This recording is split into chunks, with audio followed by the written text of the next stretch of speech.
곽순호 근사님, 오늘도 감사와 승리의 삶 되기를 기도합니다. 우리 김광식 장로님은 나를 돌아보고 주신 사랑을 경험하는 이 시간 예배 되길 기도합니다. 우리 김광식 장로님이 우리 가족들 하나님 앞에 순종하는 예배 되길 기도합니다. 예전 식구들이 목사님 더운 날씨 모두 건강하고 행복하게 지내시기를 기도합니다. 우리 김태훈 청년이 함께 동참해 주셨습니다. 이렇게 온라인상에서 멀리 떨어져 있지만은 함께 예배할 수 있어서 참으로 감사하고요. 또 이렇게 댓글을 통해서 서로의 안부를 물을 수 있어서 참으로 감사합니다. 이것이 현대 문명의 발전의 덕분 아닌가라는 생각을 합니다. 아무튼 여러분 모두 다가 건강하게 잘 지낼 수 있기를 주님의 이름으로 축복합니다. 사울 왕에게 쫓기던 다윗이 온갖 죽음의 고비를 넘기면서 이스라엘의 왕이 되었습니다. 다윗이 이스라엘의 왕이 되면서 점점 나라는 안정을 찾아가게 됐죠. 수많은 정복 전쟁을 통해서 나라의 영토는 확장되었고 하나님께서 모세에게 약속하신 그 가나안 땅 전부를 차지하게 됐습니다. 그리고 오랜 수건 사업이었던 법궤도, 하나님의 궤인 법궤도 다시 되찾고 예루살렘으로 옮기는 작업도 완료가 되었습니다. 이제 다윗은 안정된 나라에서 평안을 누리면 되는 그러한 아주 행복한 시간이 찾아온 것입니다. 대부분의 왕들은 이렇게 평안이 찾아오면 이게 무희들을 불러서 춤을 추게 하고 술을 마시고 또한 즐기고 이런 것이 대부분이죠. 그러나 다윗은 그런 일보다는 자신의 신앙이 한 단계 더 성숙되는 방향으로 나아가기를 원했던 것입니다. 그런 마음 때문에 지금 다윗의 마음은 뭔가 불편합니다. 그 이유는 자신은 지금 아주 아름다운 아주 귀한 재료로 만들어 놓은 화려한 궁궐에 살고 있는데 하나님을 상징하는 저 법궤는 여전히 초라한 성막 아래 놓여져 있기 때문이었습니다. 성경은 그때 다윗의 마음을 이렇게 이야기합니다. 2절에 보면 나는 이렇게 성벽으로 지은 왕궁에서 호화롭게 살고 있는데 하나님의 법궤는 아직도 천막 안에 있습니다. 이렇게 해서 되겠습니까? 너무 귀한 마음 아닙니까? 아니 다른 사람들은 생각조차 하지 못하는 것을 다윗은 지금 생각하고 있었던 것입니다. 사람들은 모세로부터 내려왔던 이 성막은 늘 그렇게 그 자리에 있으면 된다라고 생각했습니다. 많은 세월이 흘렀습니다. 얼마나 낡았겠습니까? 보수를 한다고 해도 계속 천을 덧대서 하는 것이 얼마나 초라하게 보이겠습니까? 그렇게 광야 40년을 보내고 가나안 땅에 정착해서 또 오랜 시간이 지난 후에 어느 누구 한 사람 이 성막이 초라하다라고 생각해 본 적이 한 사람도 없었습니다. 그렇게 수십 년의 세월이 흘러간 뒤에 다윗의 마음에 자기는 이렇게 화려한 집에 사는데 하나님의 집인 하나님을 상징하는 저 법궤는 아직도 초라한 성막 안에 있는 것이 마음에 걸렸던 것입니다. 그래서 다윗은 나단 선지자를 찾아가죠. 그리고 그의 마음을 이렇게 전달합니다. 내 마음이 이렇게 불편하니 이대로 있어서 되겠습니까? 라는 거죠.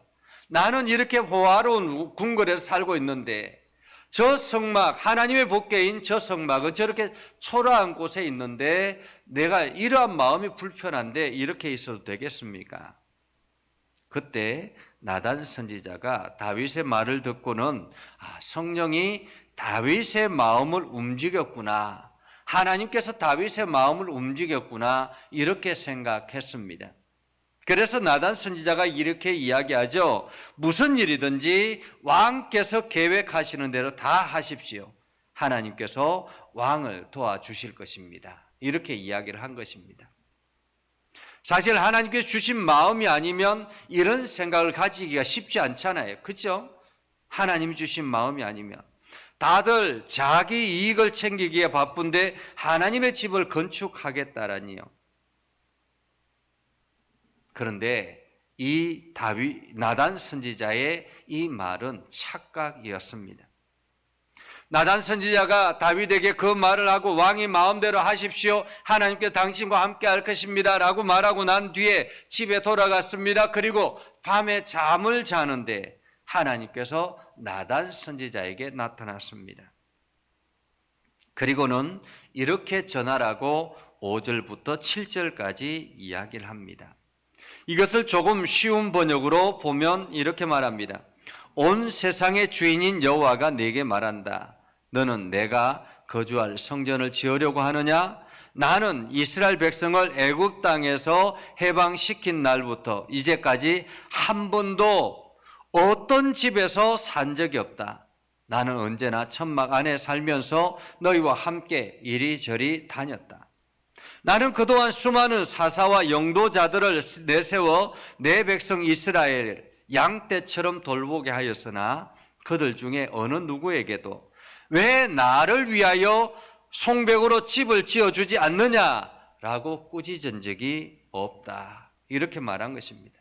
한마디로 다윗이 집을 짓겠다고 하는 것, 그것을 그만두게 하라라는 말입니다. 그만두게 하라. 아니, 너무 황당하지 않습니까? 나단 선지자가 다윗에게 강요해서 건축한 것도 아니고 다윗이 자발적으로 자기 돈을 내서 하나님의 집을 건축하겠다고 하는데 그것을 그만두라라고 이야기를 하라니요. 이해가 되지 않지 않습니까? 어느 선교 모임에 회심한 기독교인으로 모범적인 기쁨의 삶을 살아가고 있는 한 젊은이가 있었습니다. 이전에는 난폭하고 유아 독존적인 아주 고집이 센 그러한 청년이었습니다. 어떻게 해서 그렇게 변할 수 있었습니까? 라고 질문을 받게 됐습니다. 그때 그는 이렇게 이야기를 했습니다. 나는 내가 할 부분을 했고 주님은 주님이 할 부분을 하셨습니다. 그러자 사람이 또다시 물어봅니다. 그러면 당신이 할 부분은 무엇이고 주님이 할 부분은 무엇이었습니까? 예, 청년이 이렇게 대답합니다. 예, 내가 한 일은 도망가는 것이었고 주님이 한 일은 나를 잡을 때까지 쫓아오는 것이었습니다. 정말로 중요한 이야기입니다. 하나님의 목성은 항상 우리 뒤를 쫓아오시는 것이지요. 예수님은 잃어버린 양을 찾아 구원하러 오셨다라고 말씀하셨습니다. 그래서 한 마리 잃어버린 양을 위해서 애써서 찾다가 그 잃어버린 한 양을 찾으면 기쁨으로 어깨에 메고 돌아왔다라고 이야기를 합니다. 이것이 바로 하나님의 몫이라는 거죠. 하지만 어리석은 우리는 이것을 이해하지 못합니다. 우리는 주님이 잃어버린 양이고 따라서 우리가 주님을 찾아내야 한다라고 생각할 때가 많이 있습니다. 하나님의 뜻을 알지 못하면서 말이죠. 성도들이 하나님의 은혜를 경험하고 열정을 가지고 교회 일에 헌신하려고 할 때가 있습니다. 그런데 분명히 하나님을 생각하고 교회 일을 열심히 하려고 하는데 이상하게 일이 잘 풀리지 않을 때가 있습니다. 그럴 때 고민이 되지요. 분명 하나님의 일을 하려고 하는데 교회에 헌신하려고 하는데 왜 자꾸만 일이 꼬일까? 이런 생각이 들 때가 있습니다. 지난주에 한 집사님을 만나서 대화를 나누는 중에 이런 이야기를 하셨습니다. 그 집사님은 가게를 하는데요. 당신은 다른 욕심이 없다라는 것입니다. 다만 가게를 해서 조금 여유가 생기면 선교도 하고 어려운 교회도 지원하고 이런 일에 사용하고 싶은데 자꾸만 일이 안 된다고 합니다. 왜 이렇게 힘이 드는지 모르겠다라고 합니다. 물론 과거에 장사가 잘 될 때는 교회도 잘 안 나가고 놀러 다닐 때가 훨씬 더 많았다라고 이야기를 합니다. 이렇게 말하는 사람들이 상당히 많습니다. 내가 교회에 헌신하려고 열심히 일하고 돈을 모으는데 잘 안 된다라고 하는 사람들이 참 많습니다.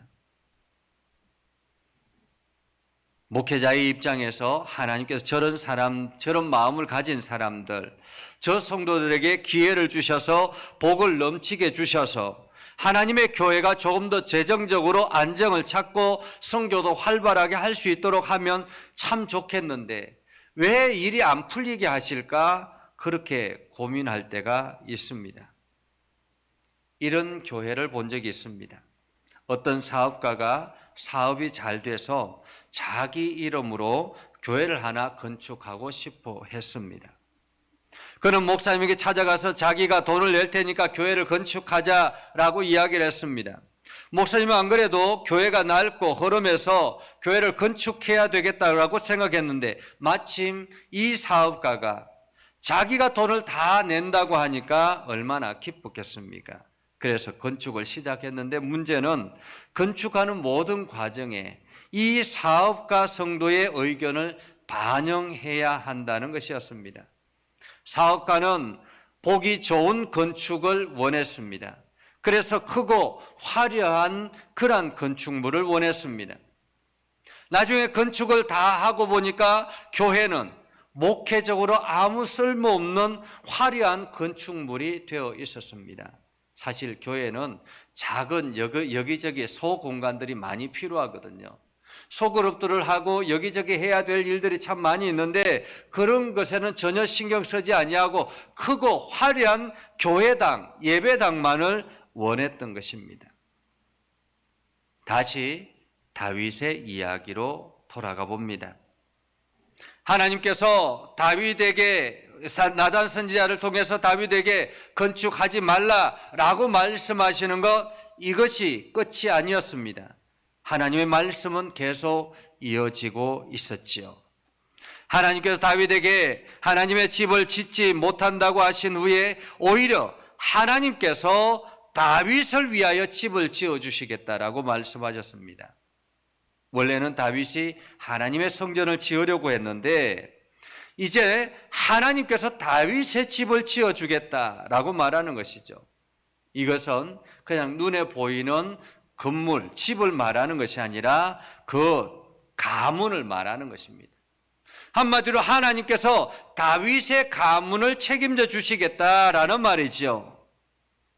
보통 하나님의 은사는 그때의 그 당대에 끝이 나는 경우들이 많습니다. 그것이 원칙이었죠. 당시에는 왕도 세습이 되지 않았습니다. 단지 세습이 되는 것, 자녀들에게 연결되어지는 것은 제사장의 직분만이었습니다.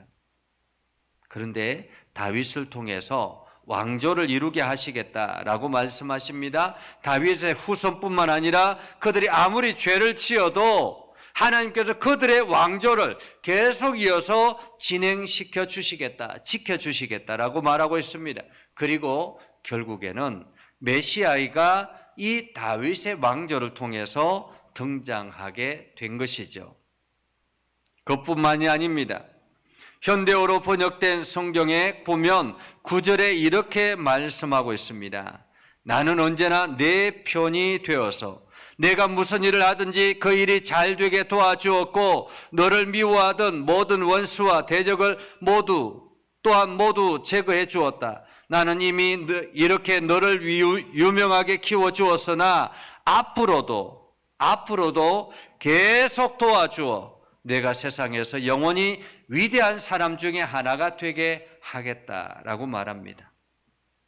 계속 도와주어서 지금까지도 하나님께서 다윗을 도와주셨습니다. 다윗은 사실 목동의 아들이었잖아요. 왕이 될 수 있는 제목이 아니었습니다. 그런데 하나님께서 그 다윗을 지켜주시고 지금까지 인도하여 주셔서 왕이 되게 하셨고 수많은 전쟁에서 승리케 하셨습니다. 지금까지 다윗을 도와주셨던 것처럼 앞으로도 쭉 다윗을 지켜주시겠다. 그리고 세상의 위대한 사람 중에 하나가 되게 하겠다라고 말씀하신 것입니다. 놀라운 일이지요. 하나님께서는 다윗의 헌신을 진심으로 받으셨던 것입니다. 하나님은 다윗을 통해서 다윗이 이 하나님의 성전을 짓겠다라는 이러한 간절한 마음, 그 마음을 귀하게 보셨던 것입니다.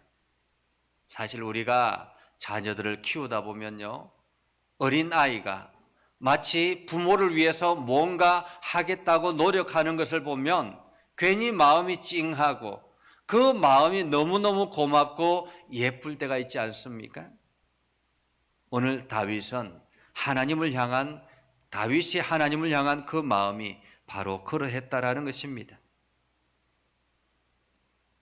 그리고는 다윗의 헌신을 완전히 거절한 것이 아니라 다윗의 아들을 통해서 하나님을 위한 성전을 짓게 하겠다라고 약속하셨습니다. 다윗이 성전을 짓지 못하는 이유는 역대상 22장 8절에 보면 이렇게 말합니다. 하나님께서 다윗이 너무 많은 피를 흘렸기 때문에 또 큰 전쟁을 하였기 때문에 라고 그렇게 말합니다. 성전은 어떤 곳입니까? 성전은 거룩한 장소입니다. 성전은 하나님의 임재하는 장소입니다. 이 성전은 피가 가득한 사람들이 만드는 그러한 것이 아니라 바로 거룩한 하나님이 임재하시는 곳이기 때문에 하나님께서 그 아들 이 솔로몬이 전쟁하지 아니하고 가장 먼저 하나님 앞에 성전을 드릴 수 있도록, 성전을 건축할 수 있도록 솔로몬에게 허락하셨다라는 거죠.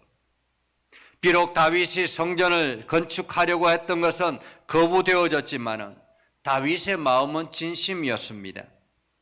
그래서 그는 평생을 하나님의 전을 건축하는 그 자재를 모으는 일에 힘을 다했습니다.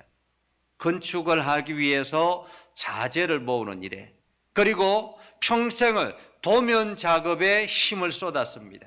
어떻게 하면 하나님의 집을 아름답게 건축할까? 이러한, 비록 자기는 건축하지 못하지만은 그 건축을 아름답게 만들기 위해서 도면 작업을 합니다. 그리고 아주 훌륭한 건축가들을 찾기 시작하죠. 그래서 아들 솔로몬이 왕이 되었을 때, 비록 어린 솔로몬이 왕이 되었지만은 아버지가 준비해 놓은 그 모든 것들 때문에 아주 쉽게 하나님의 성전을 건축하게 되었던 것입니다. 다윗은 하나님의 집에 대한 마음이 진심이었던 것입니다. 그리고 하나님은 그 다윗의 마음을 귀하게 받으셨던 것입니다. 하나님의 은혜를 받으면서 교만해지는 사람이 있고 오히려 더욱 하나님께 헌신하는 사람이 있습니다. 월요일 날마다 제가 이제 몇 명의 목사님들하고 하나님의 말씀을 함께 나누고 또 일주일을 준비하며 다음 주에 전할 말씀을 함께 나눕니다. 그런 작업을 하는 팀이 있는데 그 목사님들과 대화를 나눈 중에 한 목사님이 이런 말씀을 하셨습니다. 목회를 하면서 기억에 남는 두 성도가 있다라는 것이었습니다. 한 분은 모태신앙으로 안수 집사님이었습니다. 그는 모태신앙이었지만은 신앙이 그렇게 독실하지는 않았습니다. 하지만은 모태신앙이었기 때문에 늘 신앙의 울타리 안에 있었습니다. 결혼을 하고 아들 하나를 두고 성실하게 살아갔습니다. 대기업의 임원까지 하면서 아주 풍성하게 살았습니다. 나중에 퇴직을 하였습니다. 그런데 이 집에 그때부터 폭풍이 몰아치기 시작했습니다. 퇴직금을 친구에게 모두 날려버렸습니다. 사기를 당한 것이죠. 그리고 사랑하는 아내는 자궁암 판정을 받았습니다. 그때 당시에 아들은 고3이었다고 합니다. 대학 입학을 앞두고 있지만은 합격을 한다고 해도 입학금을 낼 수가 없어서 걱정이었습니다. 마치 욥에게 몰아닥치는 시련처럼 한꺼번에 시련이 찾아왔습니다. 결국 그는 지금까지 잘못 살아왔던 신앙생활을 돌아보고 하나님께 가까이 나오기 시작했습니다. 새벽 기도부터 시작을 했습니다. 그의 삶의 예배가 회복되기 시작했습니다. 하나님께서 예배가 회복된 그에게 다시 축복의 은혜를 부어 주셨습니다. 물질의 문제도 완전히 해결이 되었고 아내의 건강도 완전하게 치료가 되었습니다. 아들은 고려대학에 입학을 하였습니다. 그야말로 다시 하나님의 은혜로 삶이 회복이 되었던 것이죠. 그에게 하나님의 은혜가 너무 감사했습니다. 자신의 인생을 다시 회복시켜 주신 하나님의 은혜가 너무 감사해서 자신에게 허락한 재산 중에 6만 평은 엄청난 땅이죠. 6만 평을 교회 기도원 부지로 헌신했다고 합니다. 그리고 자신의 신앙과 믿음을 회복할 수 있도록 도와주신 담임 목사님을 위해서 아름다운 별장까지 지어서 목사님의 이름으로 명의 등기까지 했다라고 합니다. 마치 다윗처럼 인생에 평안이 찾아왔을 때 오히려 하나님께 감사하고 헌신하고 충성하는 삶을 살았습니다. 그리고 또 한 사람이 있습니다.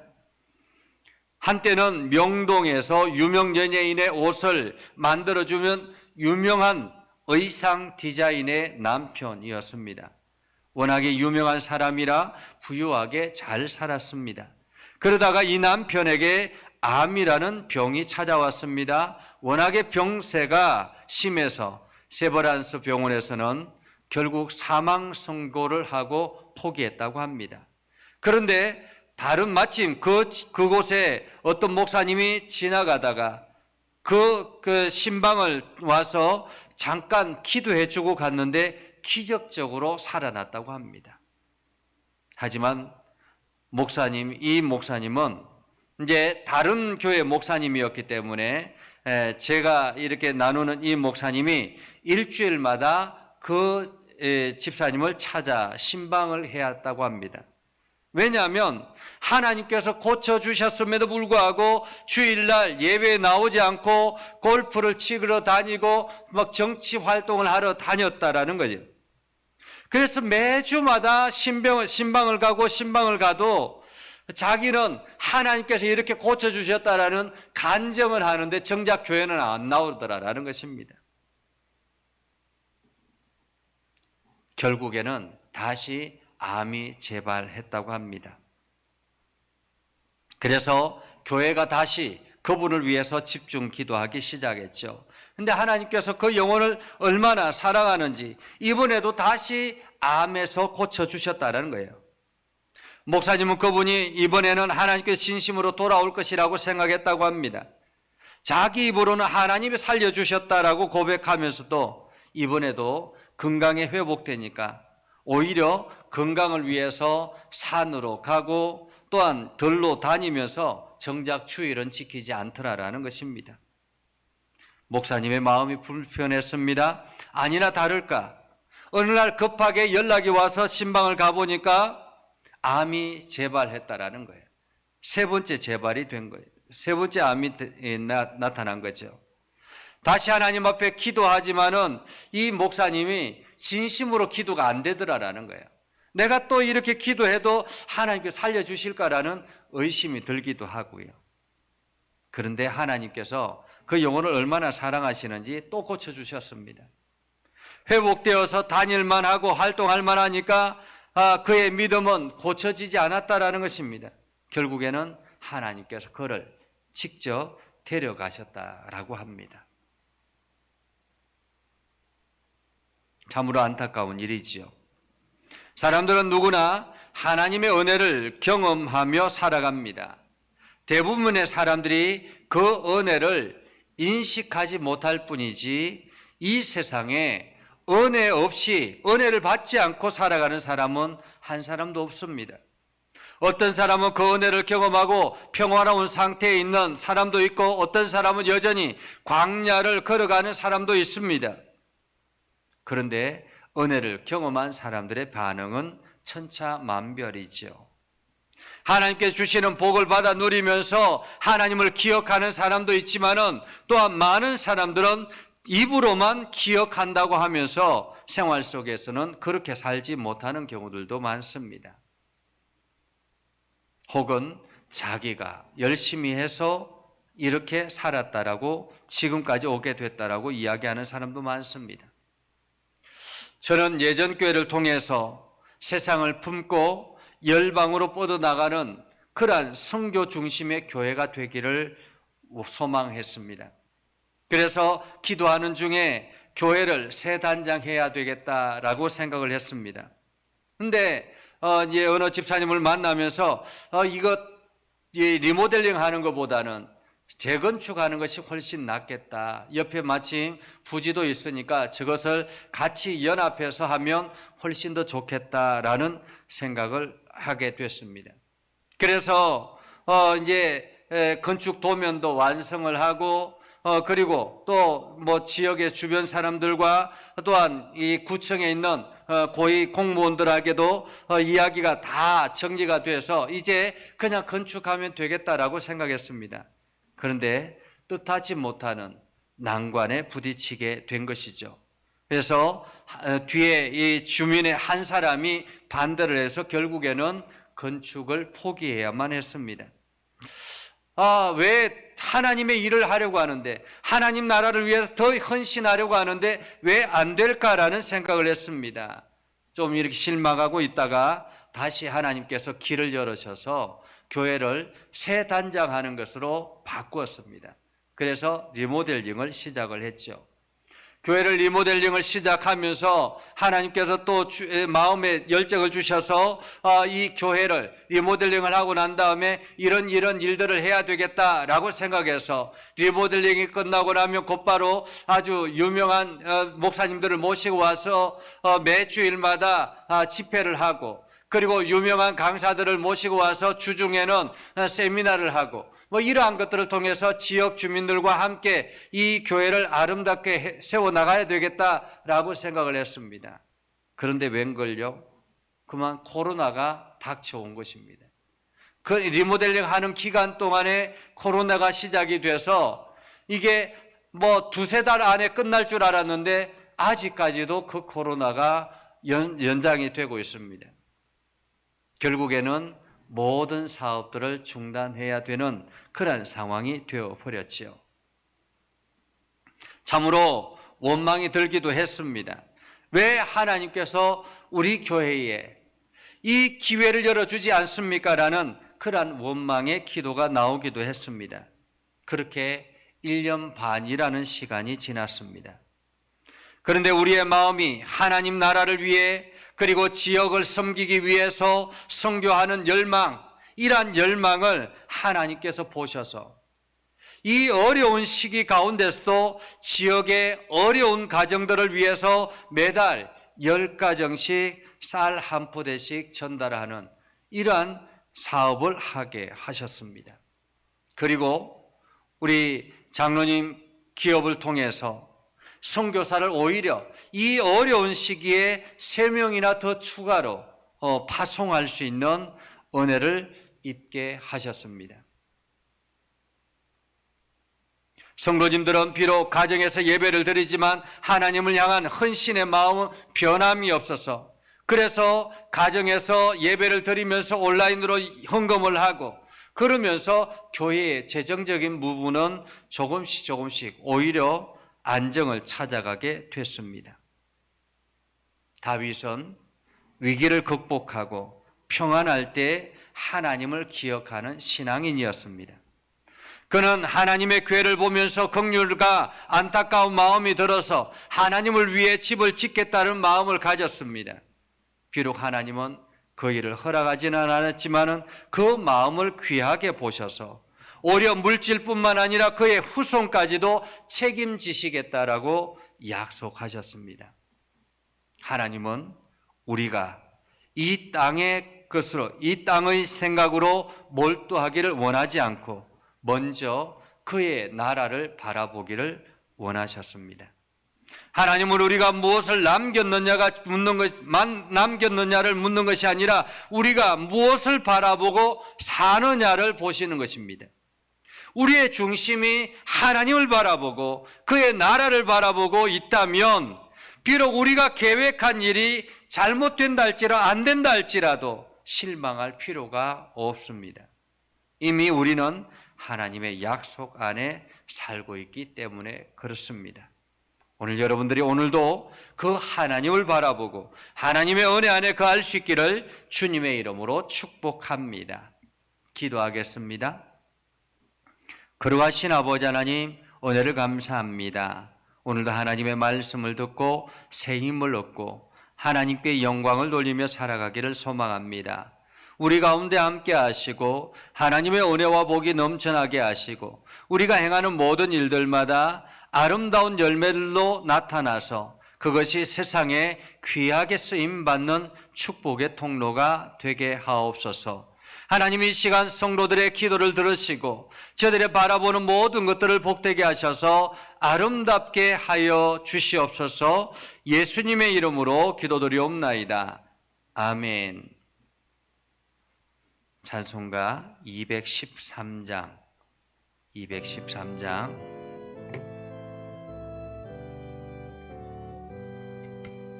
나의 생명 드리니 주여 받아 주셔서 세상 살아갈 동안 찬송하게 하소. 3절 나의 음성 드리니 주여 받아 주셔서 주의 진리 말씀만 전파하게 하소서. 5절 나의 시간 드리니 주여 받아 주셔서 평생토록 주 위에 봉사하게 하소서.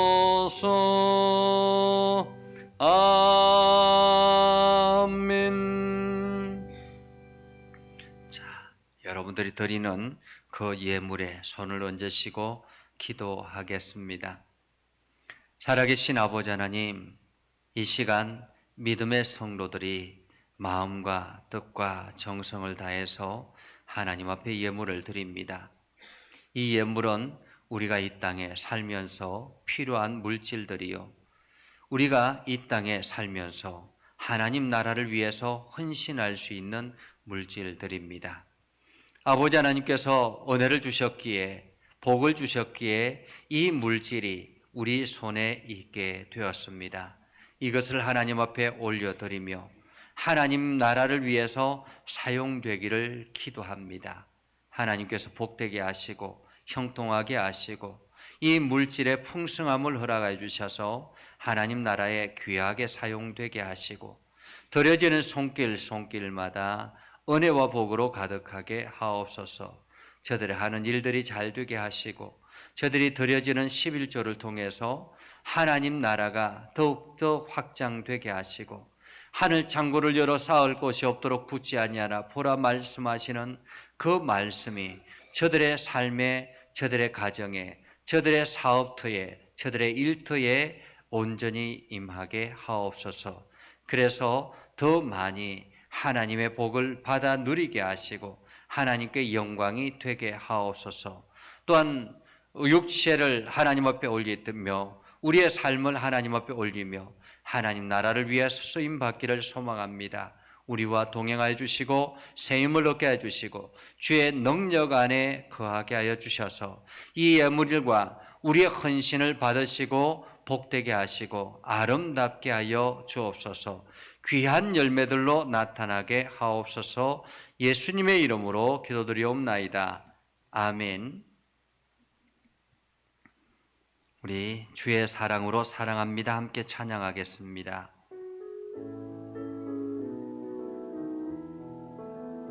주의 사랑으로 사랑합니다.